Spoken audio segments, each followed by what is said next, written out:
Assalamu alaikum.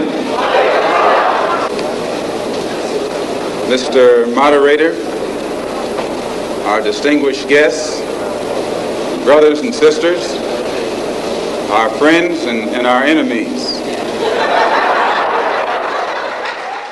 So they asked him, "O Messenger of Allah, what is Harj?" He said Harj is killing. But he didn't just mean killing. He meant like the killing that we see today going on in Gaza, the killing that we see going on today in Libya and in Iraq, in Yemen, in Sudan, that type of killing. That type of killing that has never been seen before in human history. And right now, what's going on in the US, where people are just getting rounded up because of the color of their skin, sent to concentration camps and dying there. My wife told me today that the Canadian government put out there's 51 Canadians, 51 counted up, in ICE prisons right now. One of them already died. These are not criminals. These are just randos off the street because they have the wrong skin color. So that's what he's talking about. That is what he means by a Harj. Not the regular Harj that you have in warfare, just random indiscriminate killing and mass killing, okay? There's a word for it in English. I can't remember. I did say it last time, but I can't remember what it is. Anyways, it's like genocide. You get me? Something like that. I mean, there's a lot of hadith here that I can quote. There's so many. Maybe we come back to some of these hadith. And I told you it's going to be deep. I told you this one's going to be deep. So just get your popcorn and whatnot. This is a deep one today. But anyways, the point is that the fitna is now, and the testing of the souls of the believers is happening right now. I'll read you one more hadith. The Prophet ﷺ, he said, "There will come a time when the best property of a Muslim will be sheep, which he will take to the tops of mountains and the places of rainfall, so as to flee with his religion from al-fitan, from the afflictions." I mean, there's so many of these, right? But anyways, that's our time. We are living in that time, okay? The hatred, the miserliness, the lying, all of these things that the Prophet ﷺ, he predicted is us. So we have to deal with it. We have to deal with that mess. And anyone who can hold on to the religion in our time is truly blessed, which brings us now to the MAGA Muslim. You see, the MAGA Muslim, they are trying to avoid the fitna, not by worshiping Allah, not by seeking refuge in Allah, but rather by seeking refuge in the enemies of Allah on earth.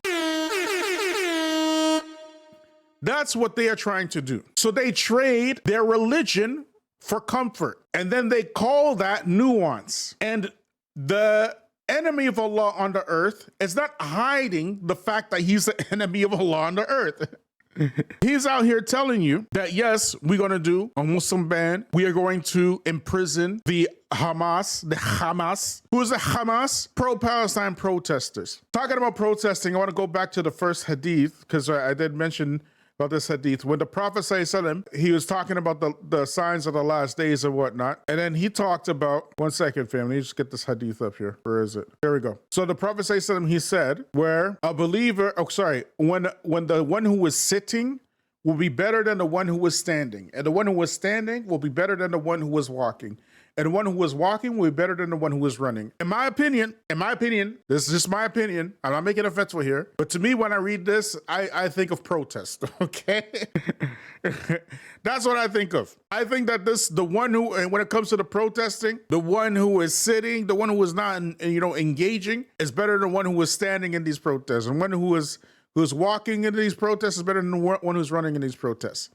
In our time, all protesting does, especially now, is makes the enemy identify you very easily, because they are not about the social contract. They were at war. They just haven't declared it on you. You haven't figured it out yet, okay? You need to figure out that you're at war. This is warfare. They are not trying, they don't care. As a matter of fact, they want you to protest. They want you to be out in the streets because it makes their job easier. If you look at the Arab Spring, the Arab Spring accomplished what it accomplished. It accomplished a crackdown on the liberties of the countries, all the countries that the Arab Spring happened, the destabilization of those nations. And up until this very day, Yemen is suffering from it. You see what happened in Egypt. You see what happened in Syria, right? The goal was accomplished. So when I see this hadith, to me, it's describing those types of situations, right? Because the hadith, it continues that the one who was walking is better than the one who is running. So break your bows and cut their strings. If you look at what happened in these countries with these protests, eventually it all broke out into all-out civil war. Civil war is already here. It is already here. It is in the US and it is in Canada. Those folks they just don't think, they don't, as the white supremacist does, they come to you with tactics of warfare without actually declaring war. So this bill that they signed, it is I would say at least a decade-long program to transfer the power to technocrats, but that's a different story for a different time anyways. I just wanted to mention that about the protesting, but I digress, okay? Your MAGA Muslims now, they have opted out in trusting in Allah in favor of trusting in the enemies of Allah, and then told you that trusting in the enemies of Allah is strategic. Now, most of the foreigners, they just fell for it because it was white folks that told them. Let's just keep it a buck, okay? Let's just keep it a buck. It was the general white supremacist Muslim media outlets like The Dean Show,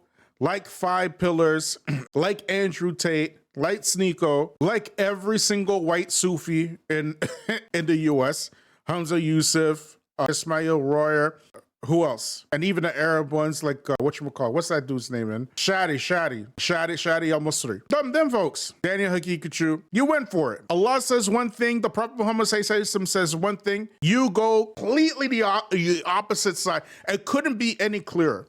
And we're going to break it down from how they resemble the people who worshipped the golden calf. So we have this story that appears in Surah Al-Taha, okay, where Allah is talking about this situation between Musa, Harun, Fir'aun, and the Bani Israel, right? So in the surah, the translation in which Allah says, and we surely inspired Moses, saying, leave with my servants at night and strike a dry passage for them to across the sea.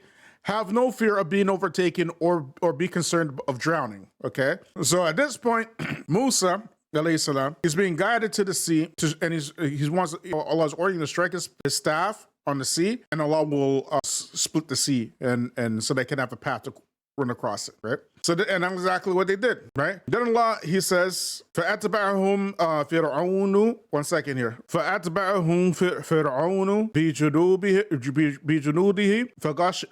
فَغَشِيَهُمْ مِنَ الْيَمِّ مَا غَشِيَهُمْ. So then Pharaoh pursued them with his soldiers, but how overwhelming they were when the water submerged them, right? So we know this story. Pharaoh, he was arrogant enough to pursue them in these waters, right? وَأَضَلَّ فِرْعَوْنَ قَوْمَهُ وَمَا هَدَى, right? And so Pharaoh led his people astray and did not guide them rightly. Paper gold. You see, black folks are chumps. If America were to tell you to bring all the rocks in this country to her, and she'll give you $1 million for it, you'll do it. And the next day she'll tell you we're using rocks for currencies, chump.